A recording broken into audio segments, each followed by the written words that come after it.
হাসানুজ্জামান আর তাদের ৫ বছরের ছেলে ইমনকে নিয়ে সুন্দর সংসার ছিল সুরাইয়ার।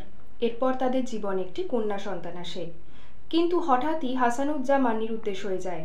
এরপর সুরাইয়া তার ছেলেমেয়েকে নিয়ে চলে আসে তার ভাইয়ের বাড়ি জামিরুল রহমানের কাছে। ইমন আর সুপ্রভাত জীবন উচ্ছলময় হলেও সুরাইয়া কিছুতেই স্বাভাবিক জীবনে ফিরতে পারে না। স্বামীর অকস্মাৎ নিরুদ্দেশ হয়ে যাওয়া তাকে প্রাণ শক্তিহীন করে তোলে ক্রমশ। সে অপেক্ষা করে তার স্বামী একদিন নিশ্চয়ই ফিরে আসবে, হয়তো তাদের ছেলের বিয়ের রাতে। যেহেতু সুপ্রভাত জন্মের সময় হাসানুজ্জামান নিরুদ্দেশ হয়ে যায়, তাই সুরাইয়া তার মেয়ের প্রতি বেশ উদাসীন ছিল। সুরাইয়া তার নিজের ভুলের জন্য তার মেয়েকে হারালো, কিন্তু তার স্বামী কি ফিরে এলো, না সে শুধু সারা জীবন অপেক্ষাই করে গেল? সময়ের স্রোত বয়ে যায়, কিন্তু সুরাইয়া এই বিশ্বাসে অটল থাকে যে তার স্বামী একদিন নিশ্চয়ই ফিরে আসবে। হুমায়ুন আহমেদ এই গল্পে বলতে চেয়েছেন যে মানুষ হয়তো সারা জীবন কোনো না কিছুর জন্য অপেক্ষায় বেঁচে থাকে।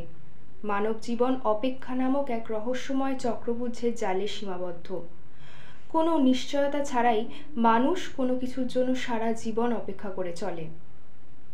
এই গল্পে আমার সবচেয়ে প্রিয় উক্তিটি হলো, যেটি খুবই আয়রনিক্যাল, যে মানুষ জন্মের পর শুধু মৃত্যুর জন্যই অপেক্ষা করে চলে, যা আমরা জানলেও মানতে চাই না কোনোভাবেই।